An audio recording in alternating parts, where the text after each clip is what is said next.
Mi hijo quiso echarme de la casa que construí con mis propias manos. Cuando mostré los documentos de herencia a nombre de mis nietos, empezó una tormenta que nunca imaginé vivir en mi propia familia. Hoy, voy a contarte algo que nunca pensé que contaría. Y si tú, por un segundo, sientes que esto parece familiar, solo te pido que dejes un like y te suscribas. Va a ayudarme a continuar desahogando. Me llamo Isabel Román. Tengo 63 años y cada arruga en mi rostro cuenta una historia de sacrificio que nadie quiso ver. Vivo en un barrio antiguo de Guadalajara, en una casa de muros gruesos color terracota y tejas rojas que mi difunto esposo Ernesto y yo construimos ladrillo por ladrillo. Esos muros no solo sostenían el techo, sostenían décadas de memorias, de risas de niños corriendo por el patio, del olor a canela en las mañanas de domingo, de las manos arrugadas de mi madre rezando el rosario en la sala. Esa noche de diciembre, mientras el aire frío se colaba por las rendijas de las ventanas y las luces navideñas parpadeaban en la calle, mi hijo mayor Tomás organizó lo que llamó una cena especial en mi propia casa. Yo, ingenua como siempre he sido con mis hijos, pensé que era para celebrar en familia. Quizás el cumpleaños adelantado de alguno de mis nietos, o tal vez solo querían pasar tiempo conmigo. Hace tanto que no lo hacían sin pedirme algo a cambio. Pasé toda la tarde cocinando. Mis manos, deformadas por la artritis, pelaron jitomates para el mole que tanto le gustaba a Tomás cuando era niño. Corté pan dulce recién comprado en la panadería de don Eugenio, el mismo que vendía conchas cuando mis hijos eran pequeños y yo les compraba una cada viernes como premio por portarse bien en la escuela. Puse los manteles bordados que mi madre me regaló cuando me casé, esos que solo saco en ocasiones importantes porque cada puntada tiene su historia, su dolor de dedos, su amor tejido en cada hilo. El comedor olía a especias y a esperanza. ¡Qué tonta fui! Mientras acomodaba los platos de Talavera, los únicos que me quedaban completos después de tantos años, escuché un susurro que venía del pasillo que conecta la cocina con las recámaras. Era una voz que conocía bien, demasiado bien. Verónica, mi nuera, hablaba por teléfono con alguien. Su tono era bajo, cómplice, calculador. Me acerqué despacio, conteniendo la respiración, con el corazón golpeándome el pecho como si supiera que lo que estaba a punto de escuchar cambiaría todo. «Ya está todo listo», dijo ella con una frialdad que me heló la sangre. «Después de la cena le decimos. La vieja ni se va a enterar hasta que sea demasiado tarde». Mi mano se quedó suspendida en el aire, sosteniendo un tenedor que de repente pesaba como piedra. «¿Y si se niega?», preguntó la voz del otro lado, distorsionada por el altavoz pero claramente masculina. Reconocí el tono. Era mi hermano Javier, llamando desde Valencia. «Pues la sacamos a la fuerza», respondió Verónica con una risa breve, seca, cruel. «La casa ya no es de ella, es de Tomás. El abogado dice que con la edad que tiene y viviendo sola, podemos declarar que no está en condiciones de administrar un patrimonio así». Sentí náuseas, un asco profundo que nacía desde algún lugar oscuro de mi estómago y subía hasta mi garganta. Mi propio hijo, la mujer a la que recibí como hija, mi hermano, a quien presté dinero cuando su negocio en España estaba por quebrar. Todos hablando de mí como si fuera un mueble viejo, un estorbo que había que remover para que ellos pudieran vivir mejor. Seguí poniendo los cubiertos con las manos temblándome tanto que uno cayó al suelo con un ruido metálico que resonó en toda la casa. Verónica cortó la llamada de inmediato. Escuché sus pasos alejándose hacia la sala, sus tacones golpeando las baldosas que yo misma había limpiado esa mañana de rodillas, porque a pesar de mis 63 años y mi espalda destrozada, seguía siendo yo quien mantenía esta casa impecable. Tragué el llanto. No iba a darles el gusto de verme débil antes de tiempo. Cuando todos se sentaron a la mesa, Tomás en la cabecera que antes era de su padre, Verónica a su lado arreglándose el pelo como si estuviera en una sesión de fotos, y mis dos nietos, Diego y Lucía, con las caras serias, como si supieran que algo malo estaba por pasar. Intenté sonreír. Serví el mole con arroz, pasé las tortillas recién calentadas, llené los vasos con agua de Jamaica que había preparado desde temprano. Nadie dijo, «Gracias». Nadie dijo, «Qué rico, mamá». como solían decir cuando eran niños, y yo cocinaba con lo poco que teníamos. Tomás se puso de pie con una copa de vino tinto en la mano. Tenía 38 años, pero últimamente se veía mayor, con ojeras profundas y la papada comenzando a caerle. Vestía una camisa cara que yo nunca hubiera podido comprarle cuando era pequeño, cuando cosía uniformes ajenos hasta altas horas de la madrugada, para pagarle la escuela privada que él quería, porque todos sus amigos iban ahí. Sonreía, pero era la sonrisa de un político, falsa, ensayada. «Familia», comenzó con voz firme, impostada. «Esta noche es importante. Necesitamos hablar del futuro. Mamá ya tiene 63 años y esta casa es demasiado grande para ella. La verdad, le conviene irse a un lugar donde la cuiden como se merece». El tenedor resbaló de mis dedos. «¿Cómo que me conviene?», pregunté, y mi voz sonó pequeña, rota, como la de una niña asustada. «Un asilo, mamá», dijo sin mirarme a los ojos. «De los buenos, en Zapopan. Ya lo investigamos. Tienen jardines, enfermeras las 24 horas, actividades para adultos mayores. Tú siempre decías que odiabas estar sola en esta casa tan grande. Ahí no lo estarás». Verónica asintió como si estuviera aprobando la compra de un refrigerador nuevo. «Y nosotros», continuó Tomás, dándole un trago largo a su copa, «podremos vender la casa. Tenemos deudas, mamá. La camioneta, la colegiatura de los niños, la hipoteca del departamento que compramos el año pasado. Esta propiedad vale mucho ahora. Nos ayudaría bastante». Ahí estaba, la verdad desnuda, sin disfraces. No me querían cuidar. Me querían fuera. Querían mi casa, el único pedazo de tierra que me quedaba en este mundo. El lugar donde enterré el cordón umbilical de mis hijos como manda la tradición. Donde sembré el árbol de limones que ahora da frutos cada primavera. Donde mi esposo murió en mis brazos una madrugada de octubre hace 7 años. Querían venderlo todo. Supe entonces que no era solo Verónica la del plan. Era él, mi hijo. El niño al que amamanté durante 2 años porque no teníamos dinero para fórmula. El niño que lloraba de noche, y yo cargaba durante horas cantándole canciones de cuna que mi madre me enseñó. El hombre que ahora me miraba con los mismos ojos fríos con los que se mira a un obstáculo. La comida se volvió ceniza en mi boca. Miré a Diego y Lucía. Tenían 13 y 10 años. Bajaban la cabeza, sin entender del todo lo que significaba asilo, pero sintiendo en sus pequeños corazones que algo terrible estaba pasando. Vi una lágrima rodar por la mejilla de Lucía, y entonces recordé. ¿Sigues ahí conmigo? ¿Ya te suscribiste al canal?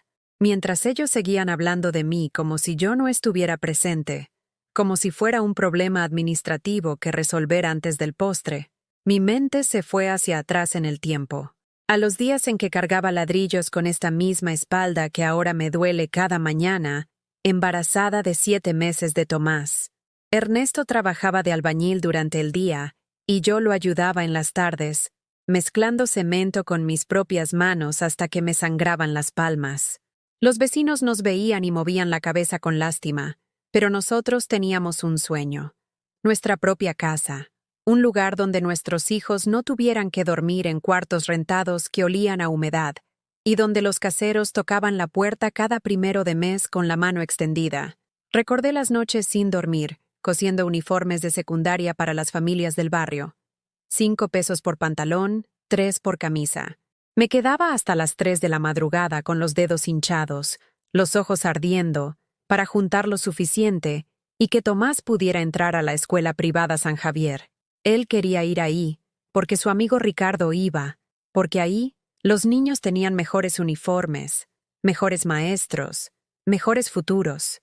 Y yo, tonta de mí, creí que invertir en su educación era invertir en nuestro amor, en su gratitud eterna. Recordé cuando nació mi segundo hijo, Andrés, y Tomás tuvo celos.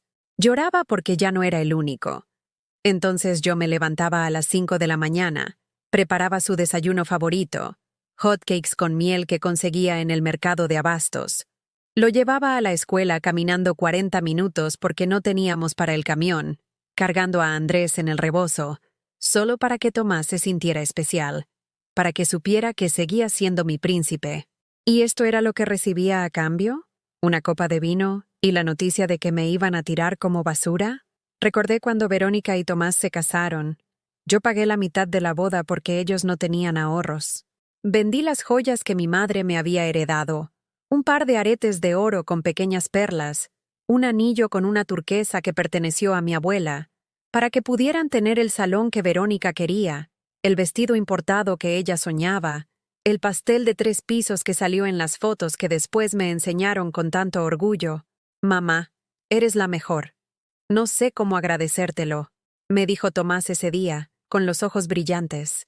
Ahora esos mismos ojos me miraban con fastidio, con prisa por terminar esta conversación incómoda y seguir con su vida.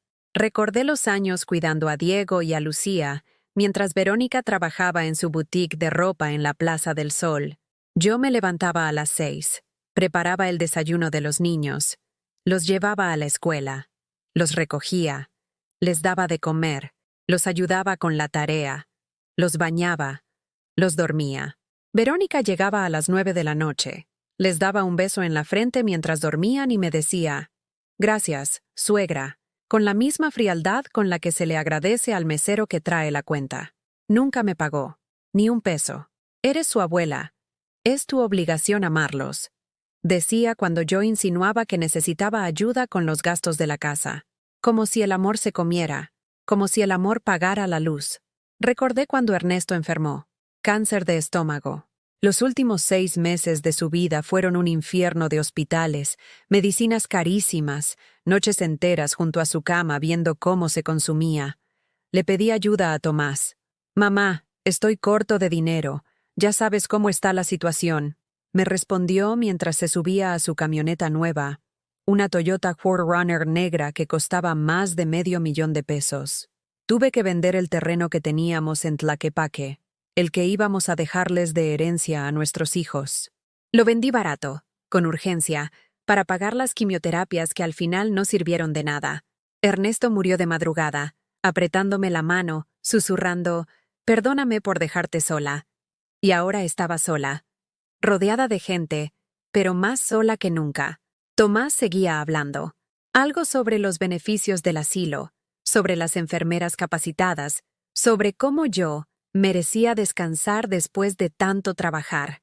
Verónica asentía mientras revisaba su teléfono por debajo de la mesa, probablemente calculando cuánto valía mi casa en el mercado actual. Quise levantarme y gritar. Quise tomar los platos y estrellarlos contra el piso. Quise llorar, suplicar, preguntarles cómo podían hacerme esto después de todo lo que di. Pero mi voz salió apenas como un hilo quebrado, débil, patética. Esta casa es mi vida entera. No la construí para que me echaran de ella como a un perro viejo. Silencio. Un silencio espeso, incómodo, que se sentía como algodón en los oídos. Tomás suspiró, como si yo fuera una niña necia que no entiende razones. «Mamá, no seas dramática. Nadie te está echando. Solo queremos lo mejor para ti». «¿Lo mejor para mí?», repetí, y esta vez mi voz sonó un poco más firme. «¿O lo mejor para ustedes?». Verónica dejó el teléfono sobre la mesa con un golpe seco. «Isabel, no te pongas difícil. Ya hablamos con un abogado. La casa está a nombre de Tomás desde hace años. Ernesto se la dejó a él en el testamento. Tú solo tienes un usufructo vitalicio, pero eso se puede revocar si consideramos que ya no estás en condiciones de vivir sola». Me quedé sin aire. ¿Cómo sabía ella eso? ¿Cómo sabía de los papeles que Ernesto firmó cuando estaba enfermo, confundido por los medicamentos, cuando el abogado que Tomás llevó al hospital le puso enfrente unos documentos que él firmó sin leer porque confiaba en su hijo? «No estoy loca», dije, sintiendo cómo las lágrimas comenzaban a quemarse detrás de mis ojos. «No estoy senil. No necesito que nadie me cuide». «Pues deberías», interrumpió Verónica, «porque ayer dejaste la estufa prendida toda la tarde». «Diego me lo dijo. Pudiste haber quemado la casa». «Mentira. Mentira podrida. Yo nunca dejaba la estufa prendida». Pero vi cómo Diego bajaba la mirada, avergonzado. Lo habían obligado a decir eso. Mi propio nieto, usado como testigo falso contra mí. Lucía comenzó a llorar en silencio. Las lágrimas caían sobre su plato de mole intacto. Yo quería abrazarla, pero no podía moverme. Sentía como si estuviera clavada a la silla, como si el peso de toda esa traición me hubiera convertido en piedra. «Bueno, ya basta de teatro», dijo Tomás, levantándose y limpiándose la boca con la servilleta bordada que yo misma hice. «La decisión ya está tomada. El lunes vienen del asilo a evaluarte. Si todo sale bien, te mudas en 2 semanas. Ya apartamos tu lugar. Tiene vista al jardín». Se fue hacia la sala como si acabara de resolver un problema de oficina. Verónica lo siguió, dejando su plato lleno. Desperdiciaron mi comida. Desperdiciaron mi amor. Diego y Lucía se quedaron conmigo en el comedor. El silencio ahora era diferente.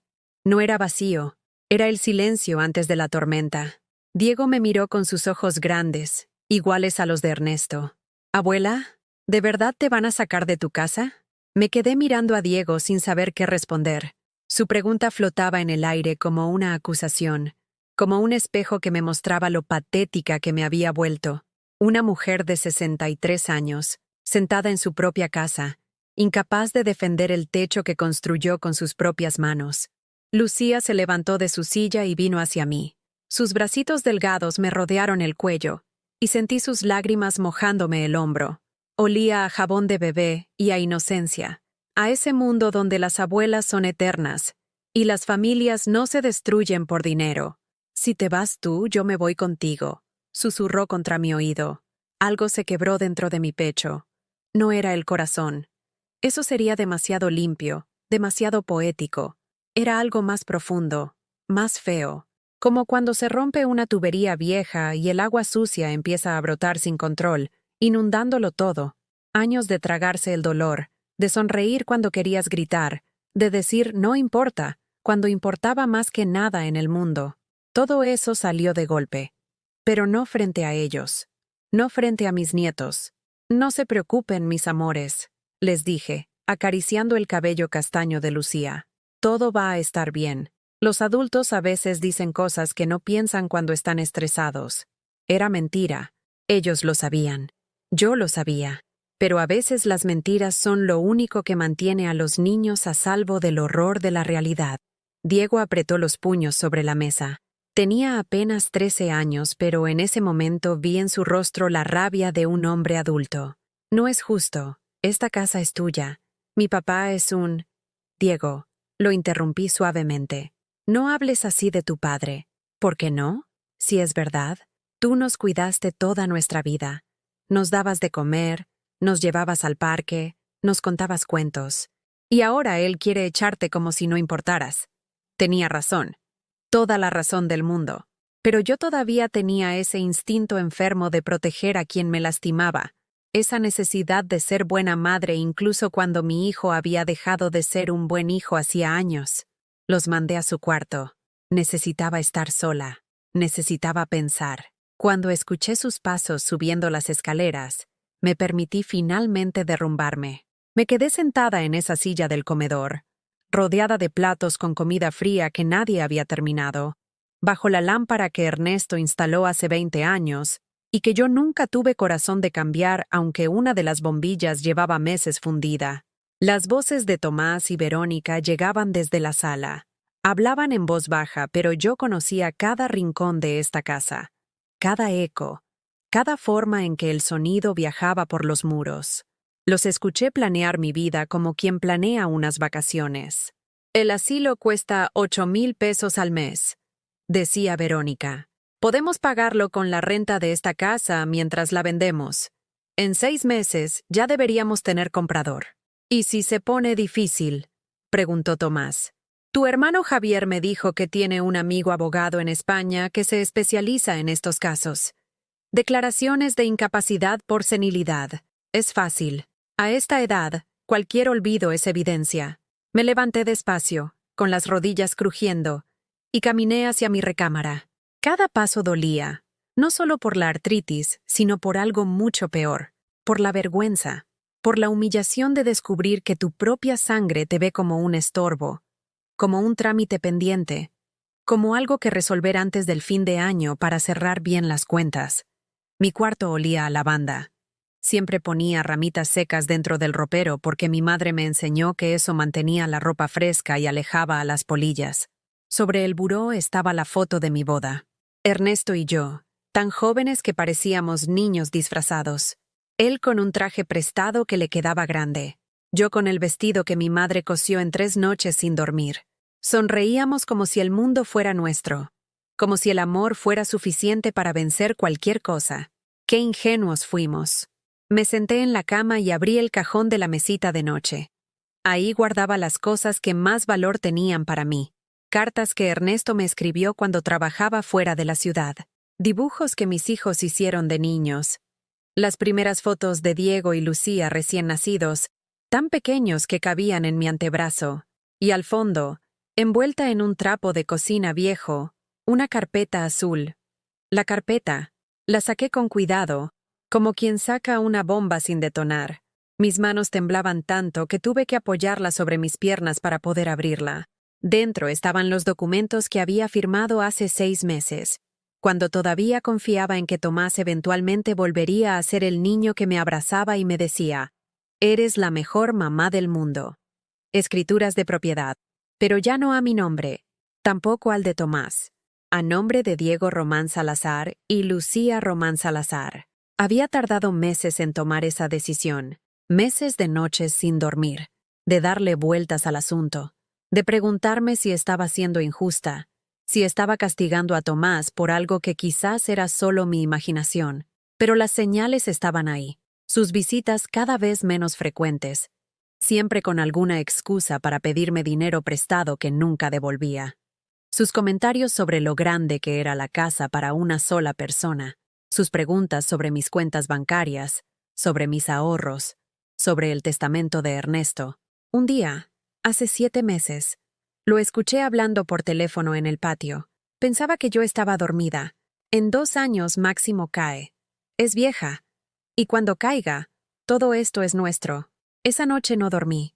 Me quedé mirando el techo, sintiendo como cada latido de mi corazón era un recordatorio de que seguía viva, de que seguía estorbando en los planes de alguien que alguna vez formé dentro de mi cuerpo. A la mañana siguiente, fui con el notario, don Refugio, un señor de 75 años que conoció a Ernesto, que nos ayudó con todos nuestros papeles durante décadas. Le expliqué todo. Él me miró con una tristeza que me partió el alma. Doña Isabel, lamento que haya llegado a esto, pero hace bien en protegerse. Transferí la propiedad a mis nietos. Con una cláusula de usufructo vitalicio para mí, significaba que yo podía vivir aquí hasta mi muerte sin que nadie pudiera echarme. Y agregamos algo más. Un tutor legal que supervisaría cualquier decisión sobre la propiedad hasta que Diego cumpliera 18 años. Ese tutor era Andrés, mi hijo menor. Andrés, que vivía en Sevilla desde hace 5 años trabajando como ingeniero. Andrés, que llamaba cada semana para preguntar cómo estaba. Andrés, que me enviaba dinero aunque yo le decía que no hacía falta. Andrés, que siempre fue diferente a Tomás.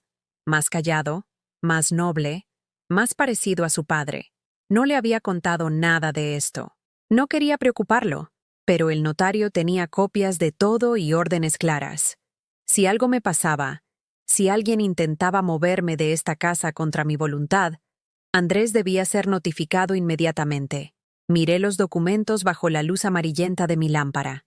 Las letras bailaban frente a mis ojos cansados, pero el mensaje era claro. Esta casa ya no era de Tomás. Nunca lo sería. Me pregunté si debía decirle ahora mismo. Si debía bajar las escaleras, entrar a la sala donde seguramente seguían planeando mi destino y aventarles los papeles en la cara, verlos palidecer, ver cómo se les caía la máscara de preocupación filial y quedaba expuesta la avaricia pura. Pero algo me detuvo. Quizás el miedo. Quizás la última pizca de esperanza idiota de que todavía podían cambiar. De que todavía había un pedazo de humanidad en mi hijo que reaccionaría con vergüenza y pediría perdón. O quizás solo quería ver hasta dónde eran capaces de llegar. Hasta qué profundidad podía caer alguien que alguna vez te llamó mamá con amor verdadero. Guardé la carpeta de vuelta en el cajón. Me acosté vestida sobre la cama sin meterme bajo las cobijas. Afuera, las luces navideñas del vecindario seguían parpadeando. rojo, verde, amarillo. Alegría programada para una época del año que se suponía era de unión familiar. Cerré los ojos pero no dormí. Solo esperé a que amaneciera, preguntándome cuántos días más tendría que fingir que no sabía que mi propia familia me quería muerta en vida. Los días siguientes fueron una tortura silenciosa. Tomás y Verónica actuaban como si aquella cena nunca hubiera ocurrido, como si no me hubieran anunciado que querían encerrarme en un asilo para vender mi casa.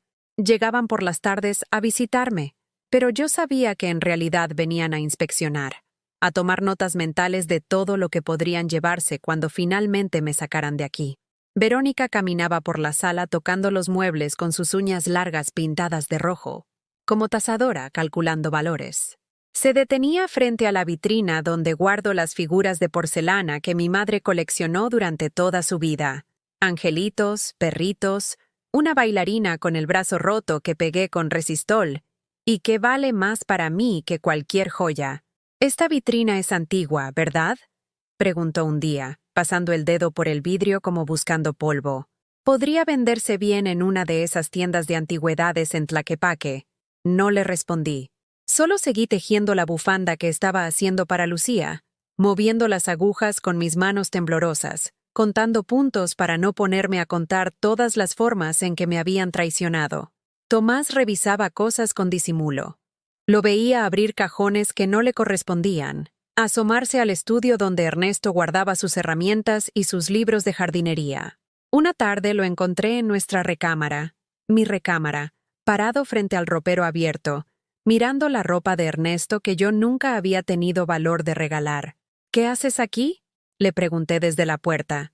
Se sobresaltó como niño descubierto robando dulces. «Nada, mamá. Solo pensaba que deberías limpiar esto. Ya pasaron 7 años. No es sano guardar ropa de muertos». Muertos. Así llamó a su padre. No papá, no mi padre. Muertos. Como si Ernesto fuera solo un cadáver que estorbaba espacio en un closet. «Vete de mi cuarto», dije con una voz que no reconocí como mía. Fría. Dura. «Mamá, no te enojes. Solo digo que... vete». Se fue. Pero antes de salir vi cómo miraba el buró, el cajón donde yo guardaba la carpeta azul. Me pregunté si habría intentado abrirlo, si habría encontrado los documentos. Esa noche moví la carpeta a un nuevo escondite, dentro de una caja de galletas de lata en la cocina, en el estante más alto donde nadie miraría porque solo había trastes viejos que ya no usaba. Diego y Lucía venían a verme cada día después de la escuela. Se supone que debían ir directamente al departamento de sus padres en la colonia americana, pero se escapaban para estar conmigo 1 hora antes de que alguien notara su ausencia. Nos sentábamos en la cocina y yo les preparaba chocolate caliente con pan dulce, igual que cuando eran pequeños. «Abuela», me dijo Lucía una tarde, con migajas de concha en la comisura de los labios, «mi mamá dice que cuando te vayas del asilo, podemos convertir tu cuarto en sala de televisión». Se me cayó la cuchara dentro de la taza. El chocolate salpicó la mesa. «¿Tu mamá dijo eso?». Lucía asintió, sin entender el peso de sus palabras. «Sí. Dice que va a poner un sillón grande y una pantalla enorme. También dice que tu cocina está muy vieja y que va a remodelarla completa, que va a tirar estos azulejos feos». Esos azulejos feos los había puesto Ernesto con sus propias manos. Azulejos azules y blancos que compramos en una oferta en el mercado de Tonalá. A él no le salían derechitos, y nos reímos todo el día mientras los pegaba torcidos, y al final quedaron imperfectos pero llenos de amor, llenos de nosotros. Diego puso su mano sobre la mía. «Abuela, mi mamá y mi papá dicen muchas cosas feas de ti cuando piensan que no escuchamos». «¿Cómo qué?», pregunté, aunque no estaba segura de querer saber la respuesta. «Dicen que eres terca, que siempre has sido egoísta, que nunca los ayudaste de verdad cuando lo necesitaban». Sentí como si me hubieran abofeteado. ¿Egoísta? ¿Yo? La mujer que vendió hasta sus joyas de familia para pagarles la boda, que cuidó a sus hijos gratis durante años, que renunció a todo para que ellos tuvieran todo. «También dicen», continuó Diego, bajando la voz como si contara un secreto terrible, «que el abuelo te dejó todo a ti porque estaba enfermo y no sabía lo que hacía, pero que en realidad querría que la casa fuera para mi papá». Mentiras. Mentiras construidas para justificar lo injustificable. Ernesto estuvo lúcido hasta sus últimos días. Habíamos hablado 1000 veces sobre qué haríamos con la casa. Esta casa es tuya, Isabel, me dijo 2 días antes de morir. Prométeme que nunca dejarás que nadie te la quite. La construimos juntos. Es tuya. Pero Tomás había llevado a un abogado al hospital cuando Ernesto estaba sedado con morfina. Le había puesto papeles enfrente. Le había dicho, firma aquí, papá, son formalidades del seguro. Y Ernesto firmó porque confiaba en su hijo, porque nunca imaginó que su propia sangre podría traicionarlo mientras agonizaba en una cama de hospital que olía a desinfectante y a muerte. ¿Abuela? La voz de Lucía me sacó de mis pensamientos. ¿Por qué estás llorando? No me había dado cuenta de que las lágrimas corrían por mis mejillas. Me las sequé rápido con la manga de mi suéter. No es nada, mi amor. Solo me entró algo en el ojo. Pero Diego me miraba con esos ojos que veían demasiado para su edad. Ojos que habían aprendido a reconocer las mentiras de los adultos. Las verdades escondidas detrás de sonrisas falsas. Abuela, no dejes que te lleven a ese lugar. Por favor. No lo haré. Prometí. Aunque no sabía cómo iba a cumplir esa promesa. Esa noche recibí una llamada. Era un número desconocido. Dudé antes de contestar, pero algo me hizo deslizar el dedo sobre la pantalla. ¿Señora Isabel Román? Preguntó una voz femenina, profesional, educada. ¿Sí? ¿Quién habla? Soy Patricia Moreno, del asilo residencial Jardines del Sol en Zapopan. Su hijo Tomás Román ya completó su registro con nosotros. La llamaba para confirmar su cita de evaluación este próximo lunes a las 10 de la mañana. El teléfono casi se me cae de las manos. Yo no pedí ninguna evaluación. Bueno, señora, su hijo es quien hizo todos los arreglos. Firmó como responsable legal. Nos comentó que usted vive sola y que últimamente ha mostrado signos de deterioro cognitivo. Es un procedimiento estándar. Solo tomaremos algunas pruebas, revisaremos su estado de salud general y... No voy a ir, la interrumpí. Hubo una pausa incómoda del otro lado. Señora, entiendo que puede ser difícil aceptar que necesitamos ayuda, pero créame que nuestras instalaciones son de primera calidad. Tenemos jardines hermosos, actividades recreativas, atención médica a las 24 horas. No voy a ir, repetí, y colgué. Mis manos temblaban tanto que el teléfono resbaló de mis dedos y cayó sobre la alfombra. Me quedé sentada en el sillón de la sala, ese sillón desgastado donde Ernesto se dormía viendo el fútbol los domingos, donde yo mecía a mis nietos cuando eran bebés, donde habíamos vivido 1000 momentos que ahora Verónica quería reemplazar con su pantalla enorme y su sillón nuevo. Así que ya habían avanzado, ya habían hecho los trámites, ya me tenían fichada como loca, como incapaz, como un problema médico que necesitaba solución institucional. Tomé el teléfono del piso y busqué entre mis contactos. Tenía que llamar a Andrés. Tenía que contarle todo. Pero cuando estaba a punto de marcar, escuché la puerta principal abrirse.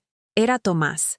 Llegaba sin avisar, como ahora hacía siempre, usando la copia de la llave que yo le di hace años, cuando todavía creía que los hijos venían a cuidar a sus madres y no a despojarlas. «Mamá, ¿estás despierta?», preguntó desde el recibidor. No respondí. Me quedé quieta en el sillón, con el teléfono apretado contra mi pecho. Lo escuché caminar por la casa, abrir y cerrar puertas, subir las escaleras, revisar las recámaras. Finalmente bajó y entró a la sala. Me encontró ahí sentada en la oscuridad, iluminada solo por la luz que entraba desde la calle. «¿Por qué no prendes la luz?», preguntó con ese tono de fastidio que últimamente usaba para todo lo que yo hacía. «Porque me gusta así», respondí. Se sentó frente a mí en el sillón que había sido de su padre. Se veía cansado. Tenía ojeras profundas y su camisa estaba arrugada. Por un segundo, solo un segundo, vi al niño que fue. Al niño que lloraba cuando tenía pesadillas, y yo lo abrazaba hasta que se volvía a dormir. Pero entonces habló. «Te llamaron del asilo, ¿verdad?». No respondí. «Mamá, no te pongas difícil. Es por tu bien. No puedes seguir aquí sola. El otro día dejaste la puerta abierta toda la noche. Cualquiera pudo haber entrado». Otra mentira. Yo siempre cerraba con llave. Era una manía que tenía desde que me asaltaron hace 15 años. 2 vueltas a la cerradura y reviso 3 veces antes de irme a dormir. Nunca dejé la puerta abierta. Dije, mamá, yo mismo la encontré así cuando vine ayer en la mañana. Porque tú la abriste con tu llave. ¿Ahora vas a decir que estoy mintiendo? Sí. Se levantó del sillón, enojado. Caminó de un lado a otro como animal enjaulado. ¿Sabes qué? Ya estoy harto de esto. Harto de que me trates como el malo cuando lo único que hago es preocuparme por ti. Papá me dejó esta responsabilidad antes de morir. Cuida a tu madre, me dijo. Y eso es lo que estoy haciendo. Tu padre nunca dijo eso. ¿Y tú cómo sabes? Estabas dormida en la silla del hospital. Yo estuve con él sus últimas horas. Yo escuché sus últimas palabras. Era cierto que me había quedado dormida esa noche, vencida por el cansancio de 3 meses sin dormir bien. Pero Ernesto me había dicho sus verdaderas últimas palabras esa tarde, cuando todavía podía hablar claro. No dejes que nadie te quite lo nuestro. Tomás se acercó a mí. Se arrodilló frente al sillón y me tomó de las manos. Su contacto me repugnó, pero no me atreví a soltarme. Mamá, por favor, haz esto por mí, por tus nietos. No queremos verte sufrir aquí sola, cayéndote, enfermándote sin nadie que te ayude. En el asilo estarás segura. Lo miré a los ojos. Busqué en ellos al niño que fue. Busqué algo de amor verdadero, algo que me dijera que en el fondo sí le importaba. Pero solo vi cansancio, prisa, las ganas de terminar con este trámite incómodo. Si tanto te preocupo, dije despacio, ¿por qué no me ofreces quedarme contigo? Tienes un departamento grande, 3 recámaras. Podrías darme una. Se soltó de mis manos como si quemaran. No digas tonterías. Verónica y yo necesitamos nuestro espacio. Los niños necesitan su privacidad. No funcionaría. Ahí estaba la verdad. Desnuda. Clara. No me querían en un asilo por mi bien. Me querían ahí para tenerme lejos. Para no verme. Para poder vender mi casa sin que mis ojos tristes los hicieran sentir culpables. Se fue poco después. Frustrado porque no logró convencerme. Cerró la puerta con más fuerza de la necesaria. Escuché su camioneta arrancar afuera, el rugido del motor perdiéndose calle abajo.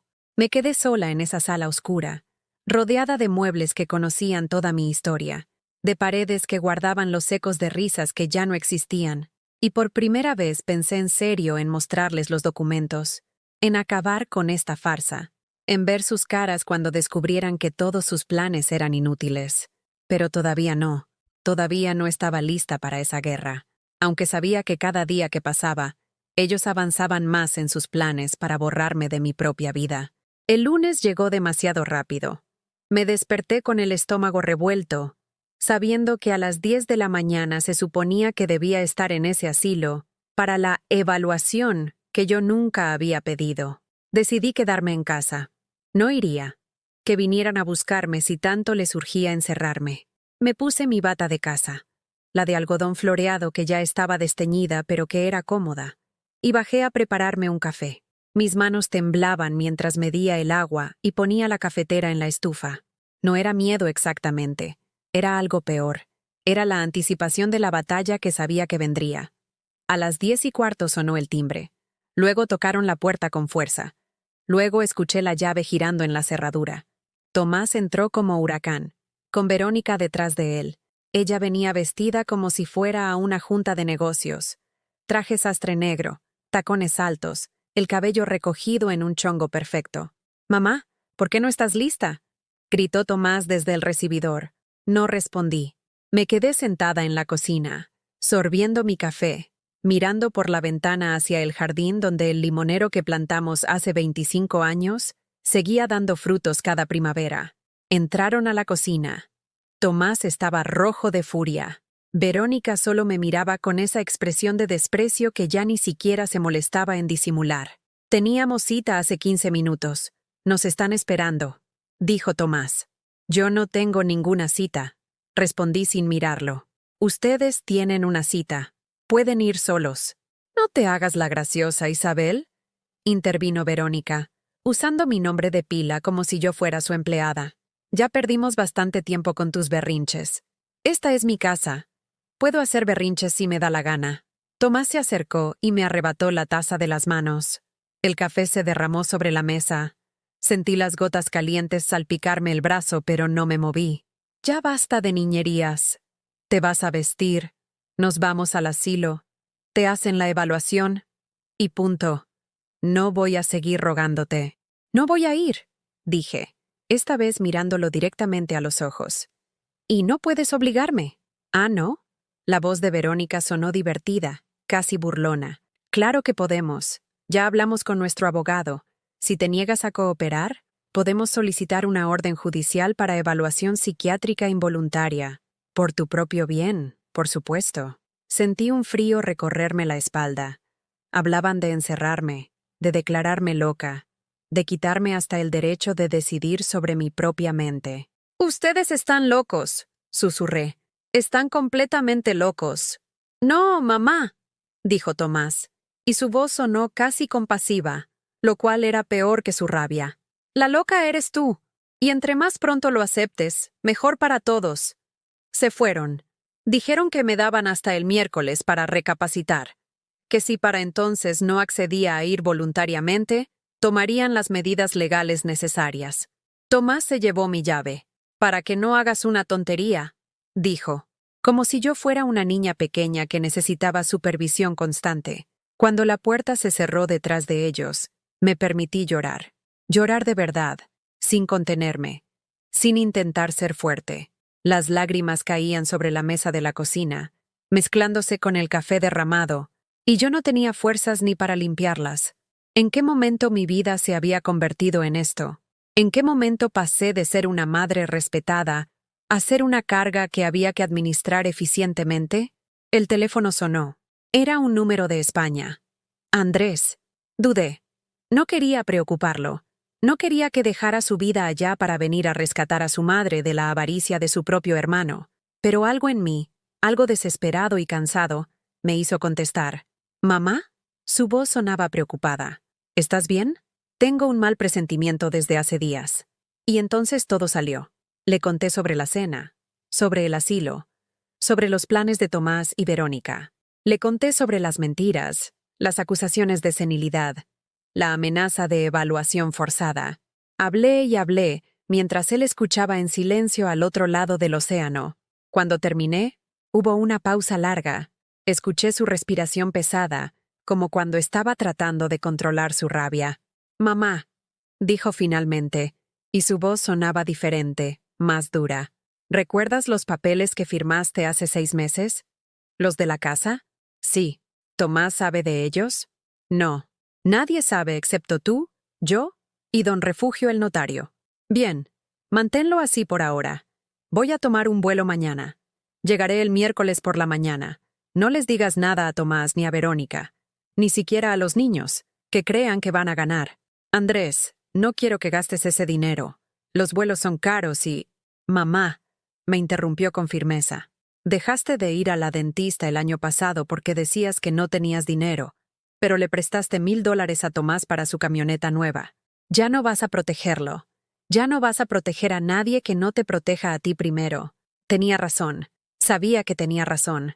Pero décadas de ser madre, de poner a mis hijos primero siempre, no se borraban tan fácilmente. «¿Mamá? ¿Sigues ahí?» «Sí», susurré. «Gracias, hijo. No me agradezcas. Es lo mínimo que puedo hacer después de dejarte sola con esos buitres tanto tiempo». Colgamos. Me quedé con el teléfono en la mano, sintiendo por primera vez en semanas algo parecido a la esperanza. Andrés venía. Mi hijo menor, el que siempre fue diferente, el que heredó la bondad de su padre, venía a defenderme. Los siguientes 2 días fueron extraños. Tomás y Verónica no vinieron a la casa, pero sabía que estaban tramando algo.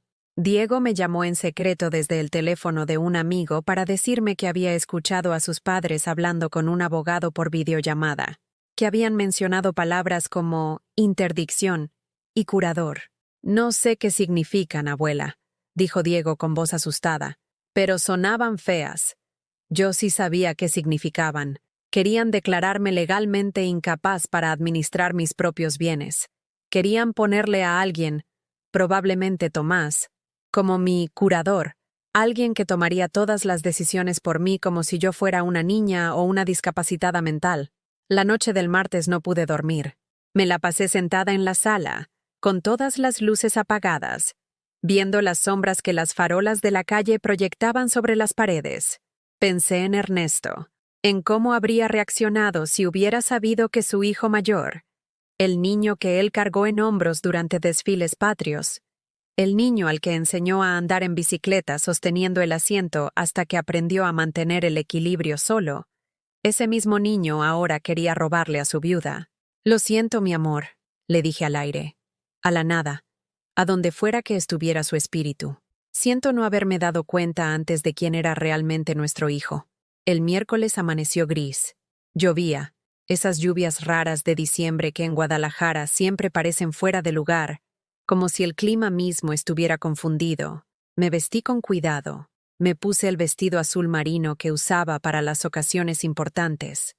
Me cepillé el cabello hasta que brilló. Me puse el collar de perlas falsas que Ernesto me regaló en nuestro 20º aniversario, porque no podíamos pagar las verdaderas, pero el gesto era lo que importaba. Si iba a enfrentarme a mis enemigos, porque eso eran ahora, enemigos, no familia, quería verme digna.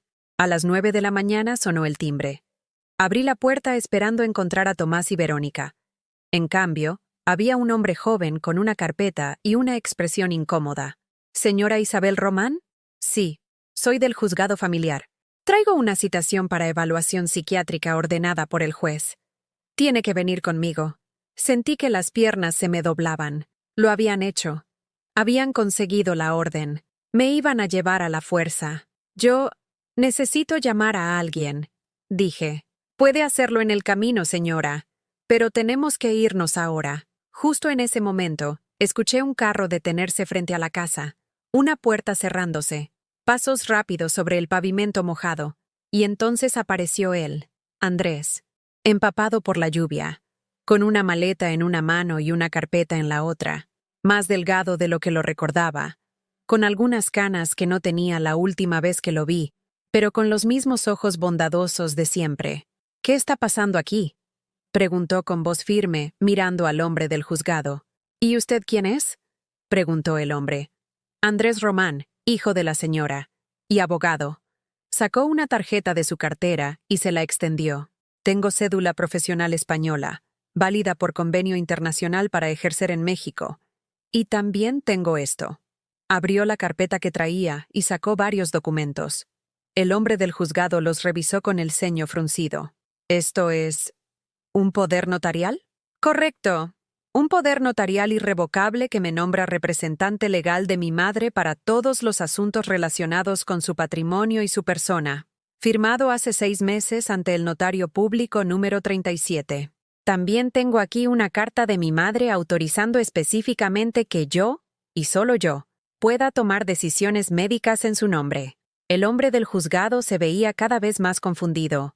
Pero aquí tengo una orden firmada por el juez. Una orden solicitada por alguien que no tiene facultad legal para hacerlo. Mi hermano Tomás no es el representante legal de mi madre. Yo lo soy, y le informo que esta petición es fraudulenta y que iniciaremos acciones legales por intento de fraude procesal.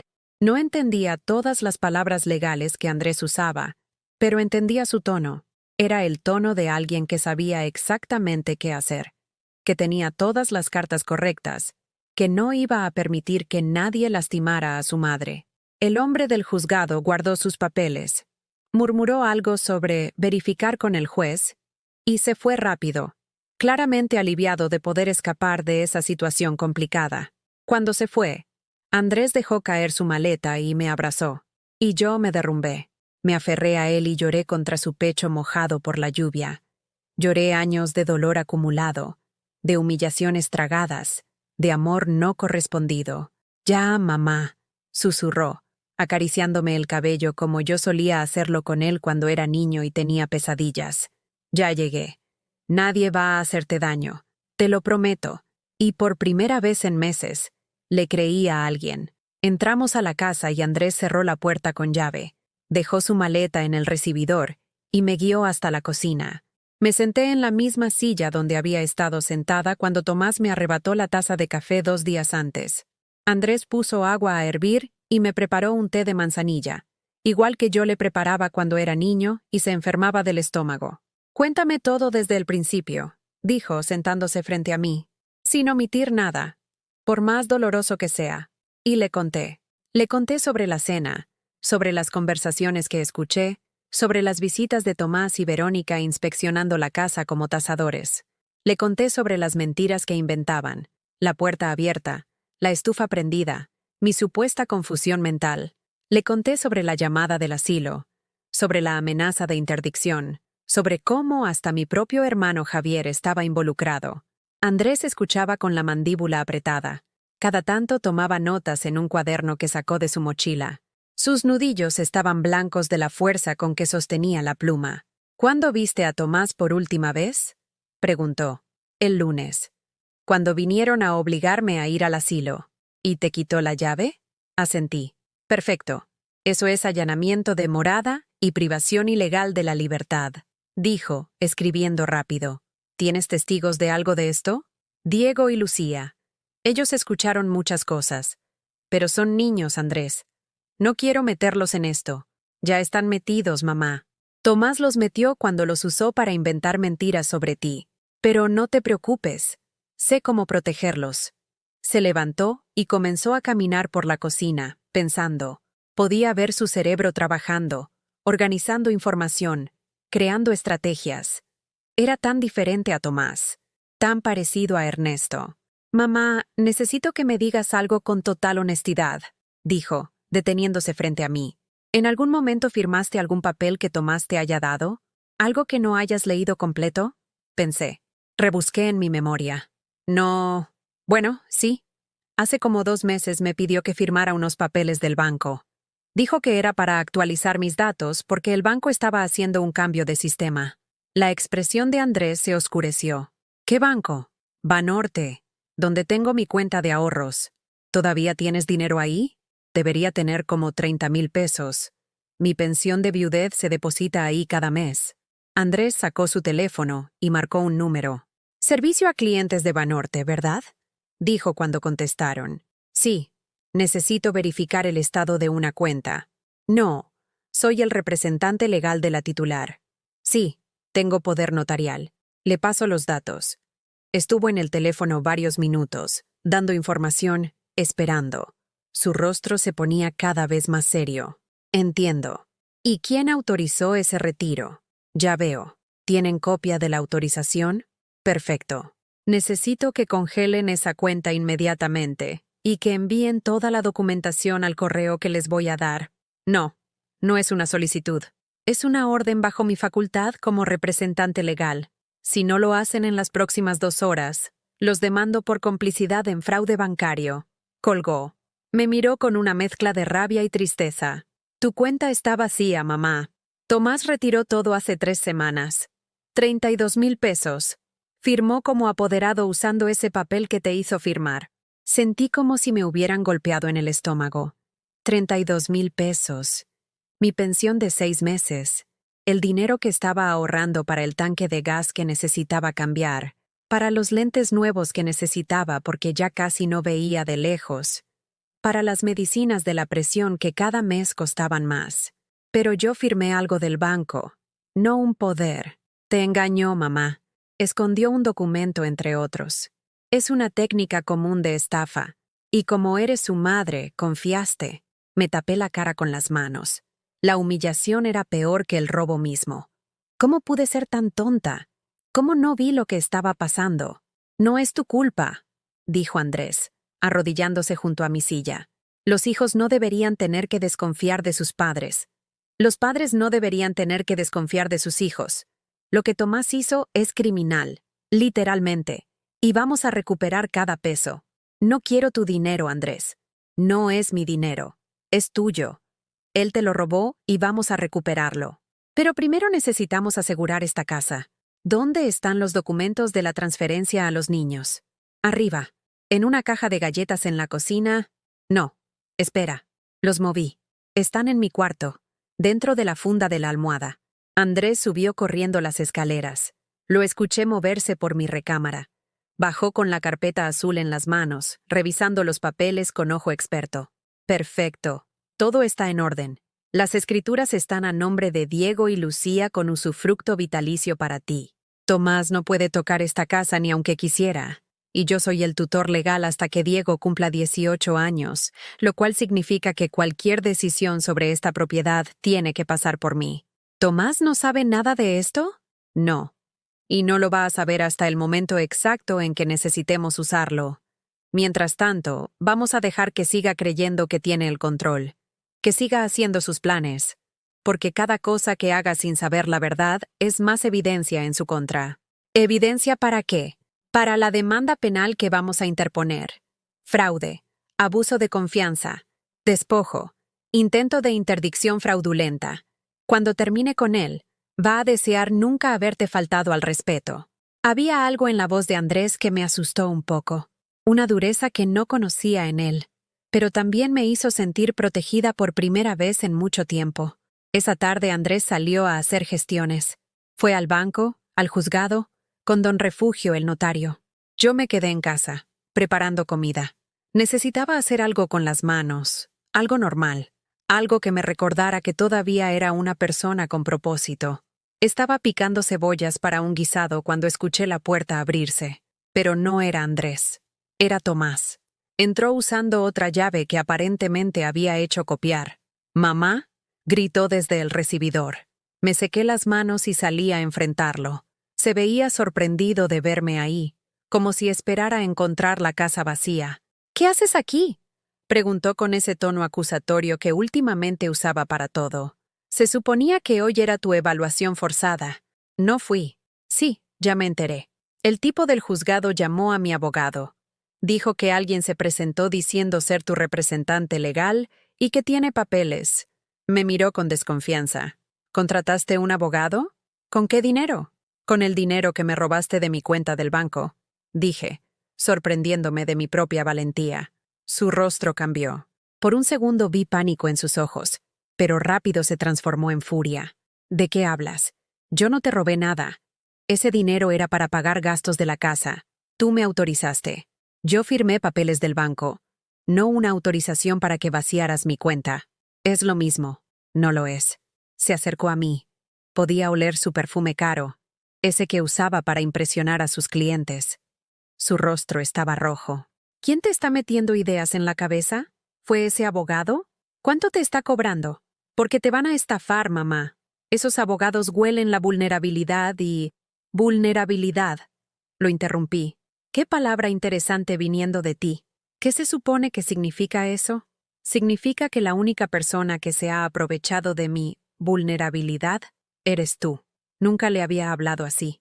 Nunca me había atrevido. Siempre había sido la madre paciente, comprensiva, que justificaba todo comportamiento de sus hijos porque así son los hijos, y las madres perdonan siempre.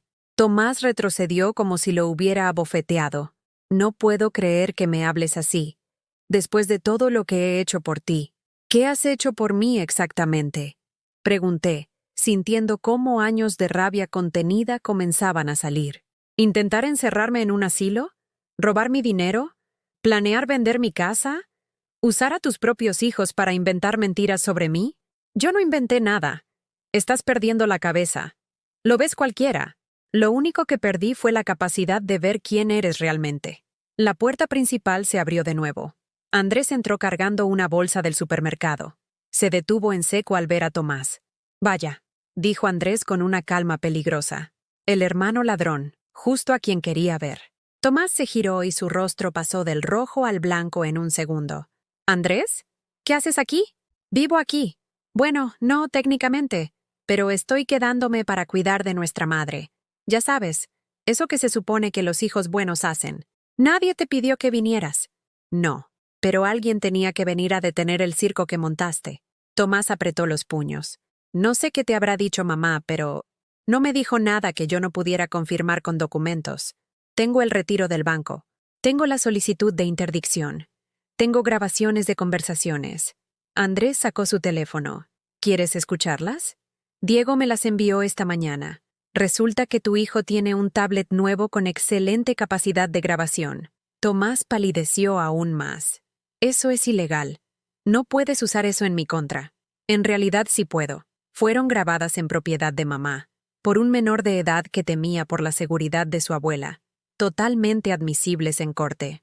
No tienes autoridad aquí, Andrés. Vives en España. No conoces las leyes mexicanas. Tengo cédula profesional válida. Tengo poder notarial. Y tengo algo más que tú nunca tuviste. Decencia.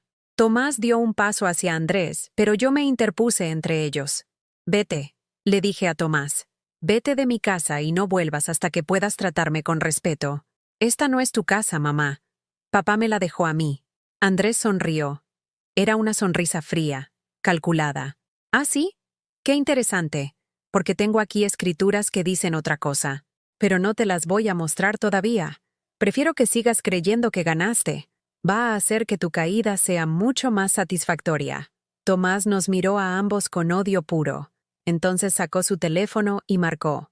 Verónica, ven a la casa. Ahora. Tenemos un problema. Verónica llegó en menos de 20 minutos. Entró a la casa como si fuera dueña del lugar, con sus tacones repiqueteando sobre las baldosas que yo había limpiado esa mañana. Traía a Diego y Lucía con ella. Los niños venían con las mochilas de la escuela todavía colgadas en sus espaldas. Me partió el corazón verlos ahí, siendo usados una vez más como escudos o como testigos en esta guerra que yo nunca quise pelear. ¿Qué hace él aquí?, preguntó Verónica apenas vio a Andrés, señalándolo como si fuera un intruso. Cuido de mi madre, respondió Andrés con calma. Algo que ustedes claramente dejaron de hacer hace tiempo. No necesita que la cuides. Tiene quien la cuide, dijo Verónica. Tomás y yo hemos estado pendientes de ella todo este tiempo. Sí, lo sé. Tan pendientes que vaciaron su cuenta bancaria y trataron de declararla loca para encerrarla. Verónica miró a Tomás con furia. Era evidente que no esperaba que Andrés supiera tantos detalles tan rápido. Ese dinero era para gastos de la casa, dijo Verónica, recuperando la compostura. Isabel nos autorizó a manejarlo. Ella ya no puede con las finanzas. Se confunde. Yo no me confundo, dije encontrando mi voz. Y nunca autoricé que se llevaran todo mi dinero. Mamá, por favor, interrumpió Tomás con ese tono condescendiente que últimamente usaba, como si le hablara a una niña. Ya hablamos de esto. Estás olvidando cosas. Es normal a tu edad. Tengo 63 años, no 93. Y mi mente está perfectamente clara. Diego soltó su mochila al piso. El ruido resonó en el recibidor. Papá, dile la verdad, dijo mi nieto con voz temblorosa. Yo estaba ahí cuando mamá y tú planearon todo. Yo escuché cuando dijeron que la abuela era un estorbo, cuando dijeron que era vieja y que estorbaba. Verónica se puso pálida. Diego, cállate. Los adultos están hablando. No. Diego dio un paso al frente, parándose junto a mí. Ya no me voy a callar. Están siendo crueles con la abuela. Y no está bien. Lucía comenzó a llorar. Corrió hacia mí y me abrazó la cintura, escondiendo su cara contra mi estómago. Sentí sus lágrimas mojando mi vestido. No quiero que te vayas, abuela, sollozaba. No quiero que te encierren en ese lugar feo. Tomás intentó acercarse a sus hijos, pero Andrés se interpuso. Ya hiciste suficiente daño por hoy, dijo Andrés. Vete y llévate a tu esposa contigo. Estos son mis hijos. No me voy a ir sin ellos. Tus hijos tienen derecho a ver a su abuela. Y por el estado emocional de ellos, diría que necesitan quedarse aquí esta noche, lejos de ustedes. No tienes autoridad para decidir eso, escupió Verónica. ¿Quieren apostar? Puedo llamar a Servicios de Protección Infantil ahora mismo y reportar que están usando a menores para cometer fraude familiar. ¿Creen que eso se vería bien en un juzgado? Era un farol. Yo sabía que Andrés no haría algo así. Pero funcionó. Verónica vaciló. Tomás apretó la mandíbula tan fuerte que podía escuchar sus dientes rechinar. Esto no se va a quedar así, dijo Tomás finalmente. Tengo abogados. Buenos abogados. Y vamos a demostrar que mamá no está en condiciones de cuidarse sola, y mucho menos de cuidar a mis hijos. Inténtalo, respondió Andrés. Va a ser divertido verte perder. Tomás y Verónica se fueron dando un portazo. El silencio que dejaron atrás era denso, pesado. Diego se dejó caer en el sillón de la sala, con la cabeza entre las manos. Lucía seguía aferrada a mí, temblando. Andrés se arrodilló frente a Diego. Eso fue muy valiente lo que hiciste, le dijo suavemente. Sé que es difícil cuando son tus padres. No quería que lastimaran más a la abuela, dijo Diego sin levantar la vista. Pero ahora mis papás van a estar enojados conmigo. Eso no es tu responsabilidad. Los adultos somos responsables de nuestras propias emociones. Tu única responsabilidad es decir la verdad. ¿Nos van a quitar la casa de la abuela?, preguntó Lucía, mirando a Andrés con sus ojos hinchados de tanto llorar. Mi mamá dice que van a remodelar todo, que van a tirar el limonero del jardín porque estorba. Sentí una punzada en el pecho. Ese limonero lo plantamos Ernesto y yo cuando nació Tomás. Era un árbol bebé entonces, no más alto que mi rodilla. Ahora sus ramas tocaban el techo del patio. Cada limón que daba me recordaba a mi esposo, a los años buenos, a cuando Tomás todavía me abrazaba con amor verdadero. Nadie va a tirar ningún árbol, dijo Andrés con firmeza, y nadie va a quitar la casa. De hecho, me miró pidiéndome permiso con la mirada. Asentí. Era momento de que los niños supieran la verdad. Diego, Lucía, dijo Andrés, sentándose entre los dos en el sofá. Hay algo que tienen que saber. Esta casa ya no es de su papá. Tampoco es de su abuela, técnicamente. Los dos niños lo miraron confundidos. Es de ustedes. ¿Qué? Diego levantó la cabeza. Hace 6 meses, su abuela transfirió la propiedad de esta casa a sus nombres. Ustedes son los dueños legales. Yo soy el tutor legal hasta que Diego cumpla 18, lo que significa que cualquier decisión sobre esta casa tiene que pasar por mí, y por extensión, por ustedes. ¿La casa es nuestra?, preguntó Lucía, limpiándose las lágrimas. Sí, mi amor, le dije, acariciándole el cabello. La hice a su nombre para protegerla, para que nadie pudiera quitársela a la familia, para que siempre tuvieran un lugar donde venir, donde estar seguros. Diego se quedó callado un momento largo, procesando la información. Entonces miró a Andrés. ¿Mi papá no sabe esto? No. Y no lo va a saber hasta que sea necesario. ¿Cuándo va a ser necesario? Pronto, dijo Andrés. Muy pronto.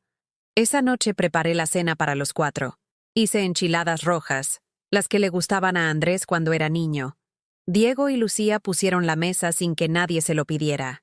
Nos sentamos juntos bajo la lámpara del comedor, la misma que había sido testigo de tantas cenas familiares a lo largo de los años. Por primera vez en meses, la casa no se sentía vacía. Se sentía como un hogar. Después de cenar, mientras los niños hacían su tarea en la mesa, Andrés y yo nos sentamos en el patio trasero. La noche estaba fresca, con ese frío seco de diciembre en Guadalajara que te hace querer envolverte en un suéter y tomar chocolate caliente. El limonero se mecía suavemente con la brisa. Las luces de las casas vecinas brillaban como estrellas terrestres. ¿Cómo está papá?, preguntó Andrés de repente. Quiero decir, ¿cómo fue el final? Nunca hablamos realmente de eso. Me sorprendió la pregunta. Andrés había llegado 2 días después de que Ernesto muriera. Para cuando aterrizó en Guadalajara, el cuerpo ya estaba en la funeraria, el velorio casi terminado. Fue tranquilo, dije, eligiendo mis palabras con cuidado. Murió dormido. O al menos eso parecía. Estaba yo sola con él. Me apretó la mano, abrió los ojos un momento, me sonrió y se fue. ¿Te dijo algo? Dudé. Pero Andrés merecía saber la verdad. Me dijo, no dejes que te quiten lo nuestro. Esta casa es tuya. Prométemelo. ¿Y se lo prometiste? Sí. Entonces eso es lo que vamos a hacer. Vamos a cumplir esa promesa. Andrés, dije suavemente, no quiero que pelees con tu hermano por mí. No quiero dividir más a la familia. Mamá, la familia ya está dividida. Tomás la dividió cuando decidió que su avaricia era más importante que su madre. Yo solo estoy defendiéndote de alguien que resultó ser un extraño con tu apellido. Sigue siendo tu hermano. No, un hermano no hace lo que él hizo. Un hermano no mira a su madre y ve una cuenta bancaria. Un hermano no planea encerrar a la mujer que lo parió en un asilo para robarle su casa. Andrés tomó mi mano. Deja de protegerlo, mamá. Deja de justificarlo. Él dejó de ser mi hermano el día que dejó de tratar a mi madre con dignidad. Tenía razón. Lo sabía. Pero décadas de ser madre no se borraban tan fácilmente. Parte de mí todavía quería creer que Tomás podía cambiar, que algún remanente del niño que fue seguía ahí dentro, esperando ser rescatado. Pero otra parte de mí, la parte que estaba cansada de ser pisoteada, la parte que había llorado sola tantas noches preguntándose qué hizo mal para merecer este trato, esa parte quería justicia. Quería que Tomás sintiera aunque fuera una fracción del dolor que me había causado. ¿Qué va a pasar ahora?, pregunté. Mañana vamos a ir con mi contacto en la fiscalía. Vamos a presentar una denuncia formal por fraude, abuso de confianza y despojo. También vamos a solicitar medidas cautelares para congelar cualquier activo que Tomás haya obtenido con tu dinero. ¿Y los niños? Los niños van a estar bien, son fuertes, y tienen una abuela que los ama de verdad, no solo cuando es conveniente. Esa noche, antes de dormir, entré al cuarto donde Diego y Lucía dormían. Los dos estaban en la cama que había sido de Andrés cuando era niño, acurrucados juntos como cachorritos buscando calor. Me senté en la orilla de la cama y los observé dormir. Lucía tenía mi barbilla. Diego tenía los ojos de Ernesto. Los dos tenían bondad en sus caras. Una inocencia que yo rogaba que la vida no les robara tan cruelmente como le robó la mía. Los voy a proteger, susurré en la oscuridad. A ustedes y a esta casa. Cueste lo que cueste.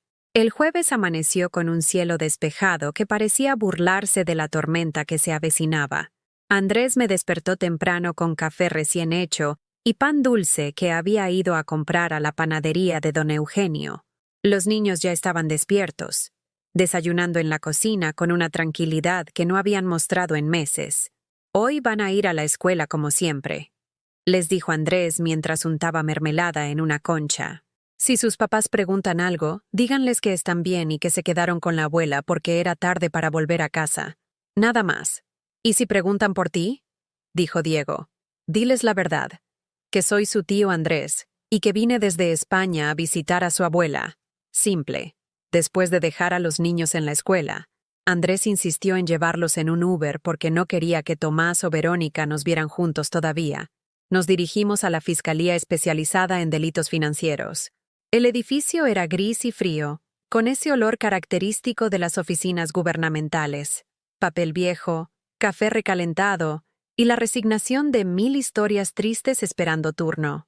Nos sentamos frente a una agente del Ministerio Público, que se presentó como licenciada Mónica Gutiérrez.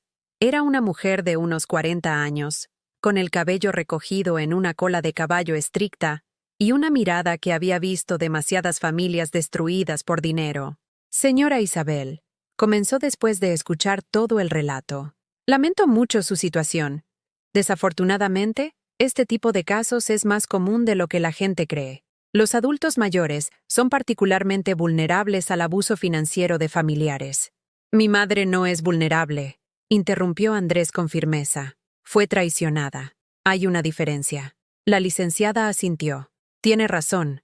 Discúlpeme, usé el término equivocado. Revisó los documentos que Andrés había traído. Tenemos aquí evidencia clara de fraude bancario. El retiro no autorizado de 32,000 pesos. También tenemos la solicitud de interdicción fraudulenta, presentada con información falsa sobre el estado mental de su madre. Y según me dice, ¿tienen grabaciones? Sí. Andrés sacó su teléfono.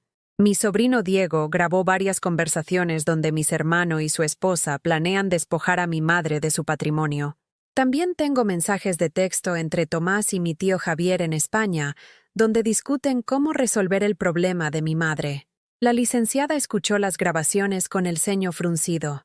Se podía escuchar claramente la voz de Tomás y Verónica hablando sobre el asilo, sobre cómo vender la casa, sobre cómo la vieja ya no da para más.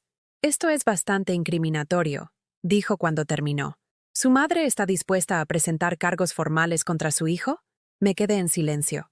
Esa era la pregunta, ¿verdad? ¿Estaba dispuesta a enviar a mi propio hijo a enfrentar consecuencias legales? ¿Estaba dispuesta a destruir lo que quedaba de nuestra relación familiar? Pero entonces recordé su cara cuando me dijo que me convenía el asilo. Recordé cómo vaciaron mi casa mientras yo trabajaba. Recordé cómo usaron a mis nietos para mentir sobre mí. Recordé las noches llorando sola, preguntándome qué había hecho mal. Sí, dije, y mi voz sonó más firme de lo que esperaba. Estoy dispuesta. La licenciada comenzó a llenar formularios. El proceso fue largo, tedioso, doloroso. Cada pregunta era como arrancar un pedazo de mi alma y ponerlo sobre papel oficial. ¿Cuándo notó por primera vez el abuso? ¿Cuánto dinero calcula que le han robado? ¿Hubo violencia física o solo emocional? Solo emocional, como si el solo hiciera que doliera menos. Cuando terminamos, ya era media tarde. La licenciada nos dio copias de todo y nos explicó que el proceso podía tardar semanas o incluso meses, pero que mientras tanto se emitirían órdenes de protección. Señora Isabel, dijo antes de que nos fuéramos, quiero que sepa algo. Lo que está haciendo es increíblemente valiente. La mayoría de las personas en su situación prefieren quedarse calladas por miedo a quedarse solas, por vergüenza, o porque todavía tienen esperanza de que sus familiares cambien. ¿Y cambian? Pregunté. Ella me miró con una tristeza que solo viene de la experiencia. Rara vez. El dinero hace cosas terribles a las personas. Saca lo peor de ellas. Y cuando alguien te ve como un obstáculo en lugar de como un ser humano, es difícil regresar de eso. Salimos de la fiscalía con una sensación extraña. No era alivio exactamente. Era más como determinación, como cuando subes a una montaña y llegas al punto donde ya no puedes regresar, solo seguir adelante. ¿Cómo te sientes?, preguntó Andrés mientras caminábamos hacia el estacionamiento. Como si acabara de traicionar a mi hijo. No lo traicionaste. Él se traicionó a sí mismo. ¿Y si estamos equivocados? ¿Y si realmente creía que estaba haciendo lo mejor para mí? Andrés se detuvo en medio de la calle. Me tomó de los hombros y me obligó a mirarlo. Mamá, escúchame bien. No había ninguna buena intención en lo que hizo. Ninguna. Vació tu cuenta bancaria y te dijo que eras tú quien se confundía. Intentó encerrarte en un asilo en contra de tu voluntad. Planeaba vender tu casa sin consultarte. Usó a sus propios hijos como armas contra ti. Eso no es amor preocupado. Eso es abuso calculado. Tenía razón. Lo sabía. Pero el corazón de una madre es terco y estúpido. Siempre busca excusas. Siempre quiere creer en la bondad incluso cuando toda la evidencia apunta a lo contrario. Esa tarde, mientras Andrés iba a recoger a los niños de la escuela, yo me quedé sola en casa.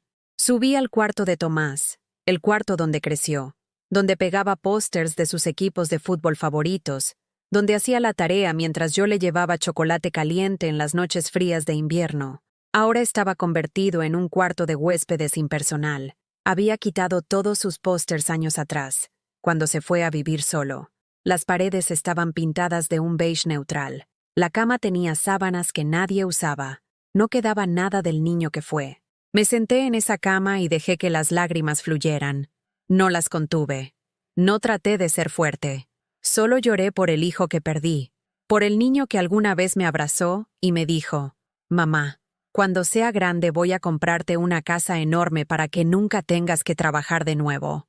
¿En qué momento ese niño murió y nació este extraño que me veía como un estorbo? El teléfono sonó. Era un número desconocido. Contesté con la voz todavía quebrada por el llanto. «¿Isabel Román?», preguntó una voz masculina que no reconocí. «¿Sí? ¿Quién habla?» «Soy el licenciado Ernesto Cárdenas, abogado de su hijo Tomás Román. La llamo para informarle que mi cliente está dispuesto a llegar a un arreglo extrajudicial respecto a la situación actual». «¿Cómo supo mi número?» «Señora, eso no es relevante. Lo relevante es que tenemos una propuesta que creemos será de su interés». «No quiero ninguna propuesta. Señora, le conviene escuchar. Mi cliente está dispuesto a devolverle el dinero que retiró de su cuenta, más una compensación adicional de 50,000 pesos, a cambio de que retire la denuncia que presentó esta mañana y firme un documento cediendo la propiedad de la casa a su nombre». Así que ya se habían enterado. La burocracia mexicana era lenta para muchas cosas, pero aparentemente los abogados caros tenían formas de obtener información rápido.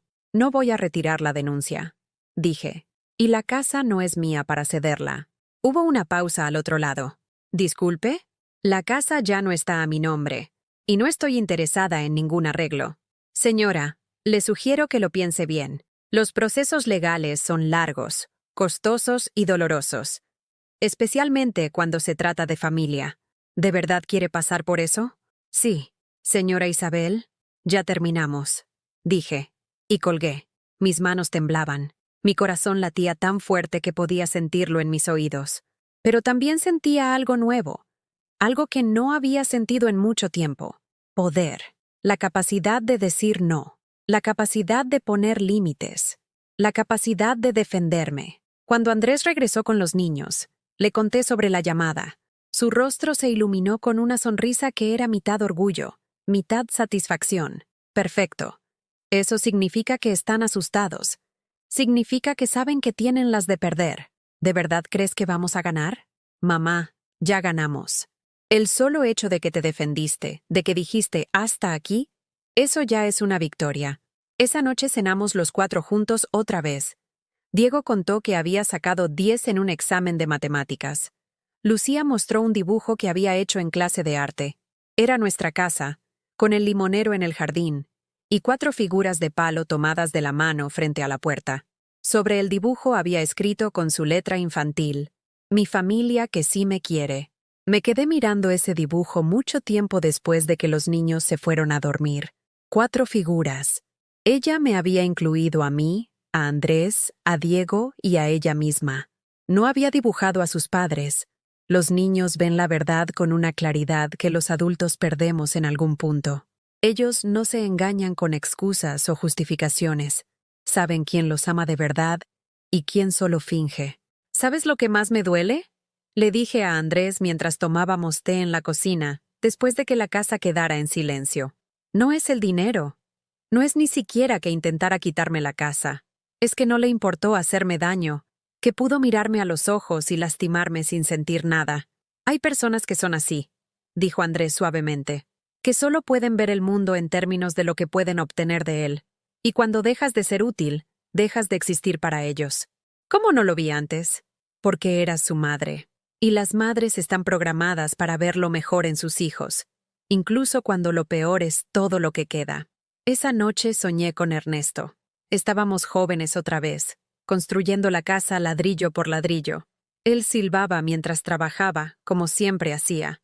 Me miraba y sonreía con ese amor simple y verdadero que nunca necesitó palabras complicadas. En el sueño le pregunté, ¿cómo supiste que Tomás iba a convertirse en esto? Y él respondió, no lo supe, pero sabía que tú eras más fuerte de lo que creías, y que cuando llegara el momento, ibas a defenderte. Desperté con lágrimas en las mejillas, pero con algo parecido a la paz en el pecho. El viernes llegó con noticias. La licenciada Gutiérrez llamó para informarnos que se había emitido una orden de restricción temporal contra Tomás. No podía acercarse a mí ni a la casa sin mi consentimiento explícito.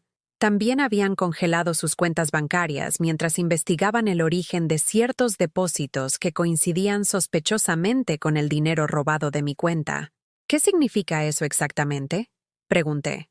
Significa que el cerco se está cerrando, respondió Andrés, y que Tomás está empezando a entender que esta vez no va a poder salirse con la suya. El sábado por la mañana, mientras regaba las plantas del patio y el limonero soltaba ese olor fresco que siempre me recordaba a tiempos más felices, escuché el timbre sonar con insistencia.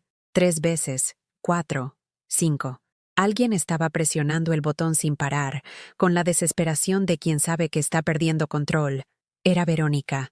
La vi a través de la mirilla, parada en mi entrada con un vestido beige y lentes de sol enormes que cubrían la mitad de su cara. Estaba sola. No traía a Tomás ni a los niños. Eso me pareció extraño. Andrés bajó las escaleras al escuchar el timbre. «No abras», dijo. «No tienes obligación de hablar con ella. Quiero saber qué quiere». Respondí. «¿Mamá? Abre la puerta, Andrés. Pero tú te quedas conmigo». Abrimos. Verónica se quitó los lentes de sol y vi que tenía los ojos hinchados, rojos. Había estado llorando.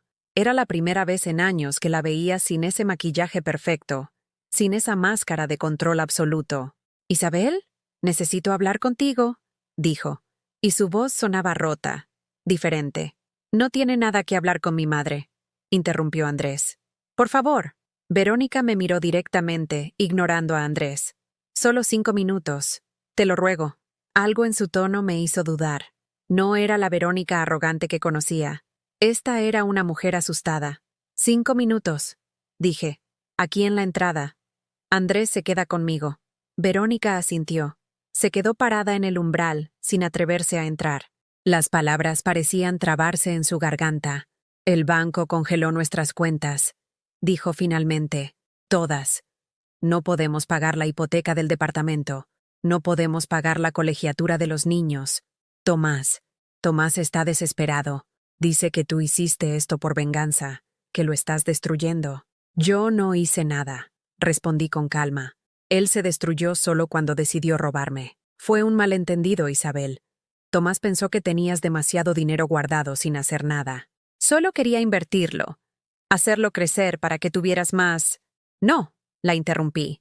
No voy a escuchar más mentiras. Él no quería invertir mi dinero. Quería quedárselo. Quería vender mi casa. Quería encerrarme en un asilo. Y tú lo apoyaste en todo. Verónica comenzó a llorar. No eran lágrimas delicadas. Era un llanto feo, desesperado, de alguien que se da cuenta de que perdió algo que no puede recuperar.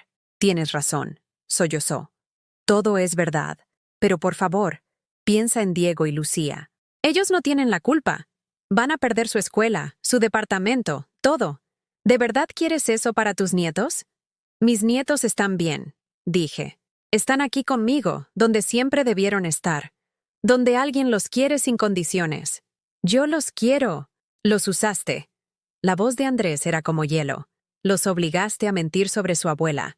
Eso no es amor. Eso es manipulación. Verónica se limpió las lágrimas con el dorso de la mano. Su máscara estaba completamente caída ahora. Ya no quedaba nada de la mujer segura y arrogante.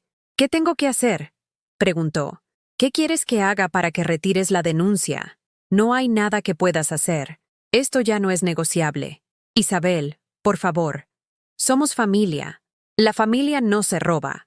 La familia no se traiciona. La familia no te mira como un estorbo del que hay que deshacerse. Fue idea de Tomás. Yo solo seguí la corriente.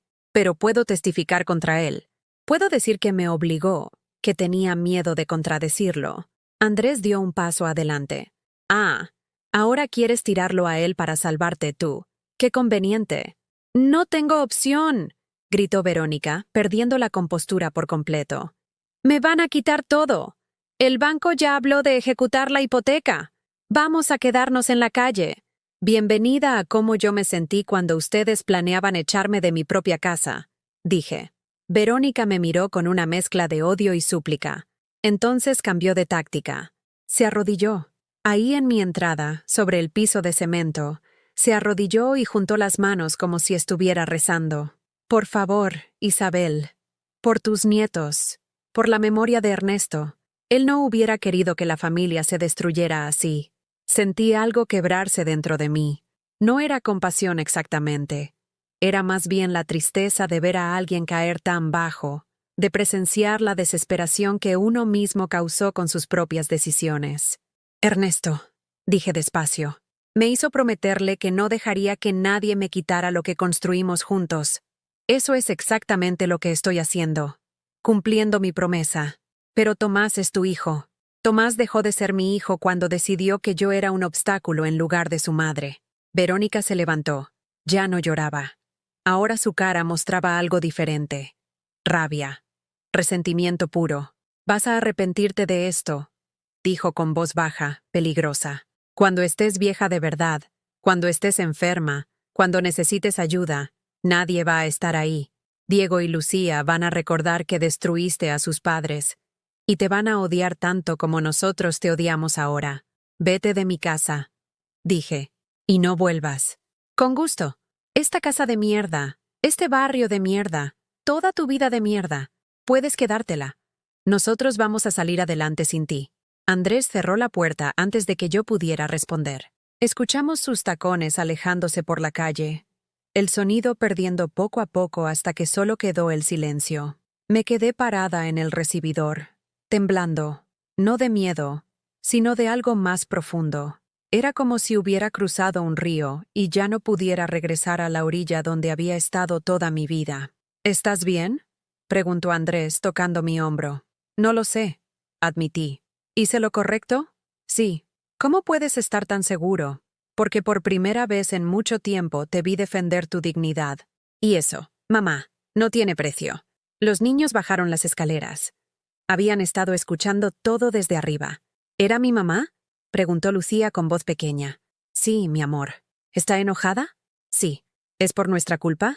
Diego se veía devastado. ¿Es porque nos quedamos aquí contigo? Me arrodillé frente a ellos, tomando sus manos en las mías. Nada de esto es culpa de ustedes. Nada. Los adultos tomamos decisiones, buenas y malas, y nosotros somos responsables de esas decisiones. No los niños. Nunca los niños. ¿Vamos a tener que volver con ellos? Preguntó Lucía, y en sus ojos vi terror genuino. No si no quieren, respondió Andrés. Y definitivamente no mientras yo esté aquí. Esa tarde recibimos más noticias. La licenciada Gutiérrez llamó para informarnos que Tomás había presentado una contrademanda, alegando que Andrés me había manipulado para cambiar las escrituras de la casa, aprovechándose de mi estado mental vulnerable. También alegaba que las grabaciones habían sido obtenidas ilegalmente y no podían usarse como evidencia. Es basura legal, explicó Andrés después de colgar. Estrategia de desesperación. Están tirando cualquier cosa contra la pared a ver qué se pega. ¿Y si funciona? No va a funcionar. Las escrituras se firmaron ante notario con evaluación psicológica previa. Don Refugio se aseguró de eso. Y las grabaciones fueron hechas por un menor en propiedad de su abuela, sin ninguna expectativa de privacidad. Es totalmente legal. ¿Cuánto va a durar esto? El tiempo que sea necesario. Andrés me miró con esa determinación que había heredado de su padre. Pero te prometo que vamos a ganar. El domingo fue extrañamente tranquilo. Fuimos a misa, algo que yo no hacía desde que Ernesto murió, porque ir sola a la iglesia donde nos casamos me dolía demasiado. Pero con Andrés y los niños conmigo, se sintió diferente. Se sintió como volver a casa después de un largo exilio. El padre Miguel, que conoció a Ernesto y ofició su funeral, me vio entrar, y su rostro se iluminó. Isabel, qué alegría verte de vuelta, dijo después de la misa, tomando mis manos entre las suyas arrugadas. Y veo que traes refuerzos. Mi hijo Andrés, padre, vino de España. Ah, el hijo bueno, dijo el padre Miguel. Y aunque lo dijo con una sonrisa, algo en su tono sugería que sabía más de lo que dejaba ver. ¿Escuchó algo? Pregunté. Isabel, soy sacerdote. La gente viene a confesarse. No puedo decir que escucho, pero puedo decir esto. Hay personas en esta congregación que están muy preocupadas por ti, y hay otras que deberían estarlo, pero por razones diferentes. No dijo más, pero entendí. Tomás o Verónica, o ambos, habían estado en esa iglesia tratando de conseguir apoyo, probablemente pintándome como la madre cruel que destruía a su propia familia. Padre, dije, ¿cree que estoy haciendo lo correcto? ¿Defendiéndote de quienes te hacen daño? Sí, Isabel. Incluso Jesús expulsó a los mercaderes del templo cuando profanaron lo sagrado. Tu dignidad es sagrada. Tu hogar es sagrado. Tienes todo el derecho de protegerlos. Sus palabras me dieron una paz que no esperaba encontrar. Esa noche, mientras preparaba la cena, Diego se acercó a mí en la cocina. Tenía esa expresión seria que a veces ponía, la que lo hacía verse mayor de sus 13 años. Abuela, ¿puedo preguntarte algo? Claro, mi amor. ¿De verdad crees que mi papá es malo? La pregunta me golpeó como un puño en el estómago. Me sequé las manos en el delantal y me senté con él en la mesa de la cocina. Tu papá no es malo, dije cuidadosamente. Es una persona que tomó malas decisiones. Y a veces, cuando las personas se enfocan demasiado en lo que quieren, dejan de ver a quién lastiman en el proceso. ¿Lo perdonas? Todavía no. Quizás algún día. Pero el perdón no significa dejar que la gente siga lastimándote. Significa soltar el odio sin olvidar la lección. ¿Y nos odias a nosotros? ¿Por ser sus hijos? Dios mío, no. Lo abracé fuerte. Ustedes son lo mejor que Tomás jamás hizo. Lo único puro y bueno que salió de todo esto. Los amo más de lo que las palabras pueden expresar. Diego se aferró a mí y lloró. Lloró por sus padres, por la familia que se estaba desmoronando, por la inocencia que estaba perdiendo demasiado pronto, y yo lloré con él, porque a veces el amor duele tanto como el odio, y no hay nada que una abuela pueda hacer excepto sostener a sus nietos mientras el mundo se desarma a su alrededor. El lunes por la mañana, todo explotó de una forma que no esperábamos. Andrés y yo estábamos desayunando cuando su teléfono comenzó a sonar sin parar. Primero fue un mensaje, luego otro, luego una llamada, luego más mensajes. Su rostro se fue poniendo cada vez más serio mientras leía. ¿Qué pasa?, pregunté. Tomás publicó algo en Facebook, dijo Andrés, girando el teléfono para que yo pudiera ver. Era un texto largo, dramático, acompañado de una foto mía de hace años, cuando todavía sonreía sin esfuerzo. El título decía, «Cuando tu propia madre te abandona por dinero». Comencé a leer. Cada palabra era como una puñalada. Hoy quiero compartir algo doloroso con todos ustedes. Mi madre, Isabel Román, a quien cuidé durante años después de la muerte de mi padre, ha decidido destruir a su propia familia, manipulada por mi hermano que vive en España y que solo apareció después de años de ausencia. Me ha denunciado falsamente por fraude. Ha congelado mis cuentas, me ha prohibido ver a mis propios hijos, y está dispuesta a vernos en la calle con tal de castigarme por supuestos errores que solo existen en su mente enferma. La enfermedad mental es real, el Alzheimer temprano es real, y es devastador ver cómo la mujer que te dio la vida se convierte en alguien irreconocible, lleno de paranoia y rencor. He intentado conseguirle ayuda, pero se niega. He intentado proteger a mis hijos de esta situación, pero ahora están siendo usados como peones en un juego cruel. Si conocen a alguien con un familiar mayor mostrando signos de deterioro cognitivo, por favor consigan ayuda antes de que sea demasiado tarde. No cometan mi error de esperar. El dolor de ver a tu madre destruir todo lo que alguna vez amaste es indescribible. Los amo, mamá, a pesar de todo. Y cuando estés lista para aceptar la ayuda que necesitas, aquí estaré, siempre. Debajo había cientos de comentarios. ¡Qué terrible! Te mando un abrazo. Los viejos a veces se ponen así. Es la edad. Deberías buscar una orden para declararla incapaz. Es por su propio bien. Pero también había otros comentarios, y esos eran peores. Siempre fuiste un mantenido. Todos sabemos que le robaste a tu mamá. Qué conveniente que ahora que te descubrieron ella tenga Alzheimer. Esto es difamación, dijo Andrés con la mandíbula apretada. Pública, documentada, con malicia evidente. Podemos demandarlo también por esto. No, dije, sintiendo un cansancio profundo invadirme. Ya hay suficientes demandas. Ya hay suficiente dolor. Mamá, no puedes dejar que diga estas mentiras sobre ti. ¿Y qué voy a hacer? ¿Escribir mi propia versión? ¿Convertir esto en una guerra pública? No. La gente que me conoce sabe la verdad. La gente que no me conoce va a creer lo que quiera creer.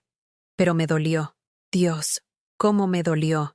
Ver a mi hijo pintándome como una loca, como una enferma mental, como alguien que destruía familias por placer. Ver cómo torcía la narrativa para convertirse en la víctima cuando él era el perpetrador. El teléfono de la casa comenzó a sonar. Era mi prima Guadalupe, que vivía en Monterrey, y que aparentemente había visto la publicación. Isabel, ¿qué está pasando? Tomás dice que estás enferma, que necesitas ayuda. No estoy enferma, Lupita. Pero él dice... Él miente. Hubo una pausa incómoda. Isabel, sé que a veces los hijos no son perfectos, pero ¿de verdad crees que Tomás inventaría algo así? Es tu hijo. Exactamente. Es mi hijo. Y me robó 32,000 pesos. Intentó encerrarme en un asilo para vender mi casa. ¿Eso te lo contó en su publicación? Bueno, ¿debe haber un malentendido? No hay malentendido. Hay documentos. Hay evidencia. Hay grabaciones. Hay, Isabel. Pero las familias deben resolver estos problemas en privado, no en tribunales. Colgué. No tenía energía para explicarle a alguien que veía todo esto como un problema familiar normal en lugar del abuso sistemático que era. El teléfono siguió sonando toda la mañana. Primos lejanos, conocidos de la iglesia, vecinas que no me hablaban desde hace años pero que de repente estaban preocupadas por mí. Cada conversación era la misma. ¿Estás segura? Pero es tu hijo. Seguro es un malentendido. ¿No estás exagerando? Nadie preguntó. ¿Estás bien? ¿Qué necesitas? ¿Cómo puedo ayudarte? Solo juicios. Solo cuestionamientos. Solo la presión invisible de una sociedad que cree que las madres deben sacrificarse hasta la muerte por sus hijos, sin importar cuánto daño les causen. A media tarde, Andrés estaba en su teléfono investigando algo cuando de repente se levantó de un salto. «Mamá, necesito que vengas a ver esto». Me senté junto a él. Había encontrado otra publicación, esta vez en un grupo de Facebook llamado Guadalajara Informa. Alguien había compartido el post de Tomás con un comentario adicional. Este es Tomás Román, el mismo que fue despedido de Bancomer hace 2 años por irregularidades en las cuentas de clientes ancianos. Ahora resulta que su propia madre es la loca. Qué conveniente. ¿Esto es verdad? Pregunté. ¿Lo despidieron del banco? No lo sé. Él me dijo que renunció porque consiguió algo mejor en otro lado. Andrés comenzó a investigar. Hizo llamadas, buscó en Internet, contactó a gente que conocía en el sector financiero. 2 horas después tenía la respuesta. «Es verdad», dijo con expresión sombría. Tomás fue despedido de Bancomer en 2023 por manejo inadecuado de fondos de clientes. No fue algo público porque el banco no quiso el escándalo, pero varias personas lo confirmaron. Hubo al menos 3 denuncias de adultos mayores que alegaban que él había hecho retiros no autorizados de sus cuentas. Sentí que el piso se movía bajo mis pies. ¿Cuántas veces lo hizo antes de hacérmelo a mí? No lo sé, pero esto cambia todo. Esto establece un patrón de comportamiento. Esto demuestra que lo que te hizo no fue un error o un malentendido. Fue deliberado, calculado, y lo había hecho antes. ¿Por qué nunca me lo dijiste? Porque no lo sabía. Él nos ocultó todo. Nos dijo que había renunciado para emprender su propio negocio de asesoría financiera. ¿Y dónde trabaja ahora? Esa es la pregunta, ¿verdad? Andrés siguió investigando. Resultó que Tomás no tenía ningún negocio de asesoría financiera registrado. No tenía oficina. No tenía clientes declarados. Entonces, ¿de dónde salía el dinero para la camioneta cara, el departamento en la colonia americana, la colegiatura privada de los niños? De ti, dijo Andrés finalmente. Todo este tiempo ha estado viviendo de tu dinero, de tus ahorros, de tu pensión. Por eso necesitaba la casa, porque es lo único que le queda que pueda convertir en efectivo. Pero si él ganaba bien antes de que lo corrieran. Después se volvió un mantenido profesional, y cuando se le acababa el dinero, encontraba formas de sacar más. De ti, de quien fuera lo suficientemente vulnerable para confiar en él. Esa noche no pude dormir. Me quedé acostada mirando el techo, tratando de reconciliar al niño que recordaba con el hombre en que se había convertido. ¿En qué momento pasó? ¿Hubo señales que no vi? ¿O siempre fue así y yo estaba demasiado cegada por el amor maternal para notarlo? Recordé cuando tenía 8 años y lo encontré con dinero que no era suyo. Había tomado 20 pesos de mi bolsa para comprar dulces. Cuando lo confronté, lloró y me dijo que había sido un accidente, que lo iba a devolver, que nunca lo volvería a hacer. Le creí. Por supuesto que le creí. Era mi hijo. 2 semanas después encontré más dinero faltante. Y luego más. Siempre con la misma historia. Fue un accidente. No lo volvería a hacer. Por favor, no se lo digas a papá. Y yo nunca se lo dije a Ernesto. Protegí a Tomás. Lo excusé. Dije que era solo una fase, que todos los niños pasan por eso, que iba a madurar. Pero no maduró. Solo aprendió a ser más cuidadoso, más estratégico, más convincente con sus mentiras. El martes llegó con más drama. Diego y Lucía regresaron de la escuela llorando. Lucía corrió directo a mis brazos. «Los niños de la escuela dicen que estás loca», sollozó. «Que eres mala. Que le estás haciendo cosas horribles a mi papá». «¿Quién les dijo eso?» «Todos lo están diciendo. Hay papás que vieron la publicación de mi papá y se lo contaron a sus hijos». Diego estaba rojo de furia. «Le pegué a un niño», confesó. «Dijo que tú eras una vieja loca y que deberían encerrarte». Y yo le pegué. Me suspendieron 3 días. Andrés se arrodilló frente a Diego. «No debiste pegarle». pero entiendo por qué lo hiciste. ¿Voy a meterme en problemas? No conmigo, pero tu abuela y yo vamos a ir mañana a hablar con el director de tu escuela. Y vamos a aclarar algunas cosas. A la mañana siguiente, Andrés y yo fuimos a la escuela. El director Ramírez nos recibió en su oficina con esa expresión de incomodidad que tienen los administradores cuando saben que están en medio de un problema familiar complicado. Señora Isabel, comenzó, entiendo que están pasando por una situación difícil, pero tenemos que pensar en el bienestar de todos los estudiantes. Director, interrumpió Andrés con voz firme. Mi sobrino fue provocado por otros estudiantes que repitieron difamaciones públicas hechas por su padre contra su abuela. ¿La escuela tiene alguna política contra el bullying? Bueno, sí, pero... ¿Y tienen alguna política contra permitir que información falsa y difamatoria se esparza entre el alumnado, afectando negativamente la salud mental de estudiantes vulnerables? El director se ajustó los lentes, claramente fuera de su zona de confort. Señor Román, no podemos controlar lo que los padres dicen fuera de la escuela, pero pueden controlar lo que permiten que se diga dentro. Y si no toman medidas para proteger a Diego y Lucía de este acoso, vamos a tener que considerar otras opciones, incluyendo cambiarlos de escuela y presentar una queja formal ante la Secretaría de Educación. Era un farol. Cambiar a los niños de escuela en medio del año sería terrible para ellos. Pero funcionó. El director prometió hablar con los maestros y otros padres sobre respetar la privacidad familiar y no esparcir rumores sin fundamento. Cuando salimos, Diego nos estaba esperando afuera de la oficina. ¿Me van a expulsar? No, dijo Andrés. Pero la próxima vez que alguien diga algo malo de tu abuela, vienes con nosotros en lugar de usar los puños. ¿Entendido?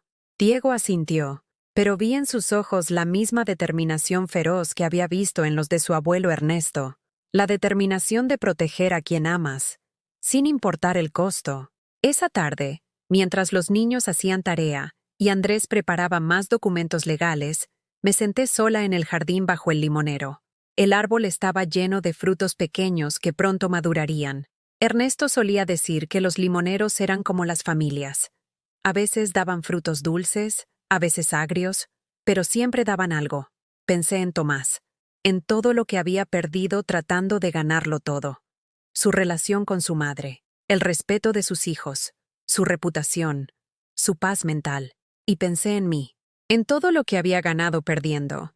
Mi dignidad, mi voz, mi capacidad de decir no. Por primera vez en mi vida, no me sentí culpable por defenderme. Y eso, más que cualquier victoria legal, se sintió como verdadera libertad.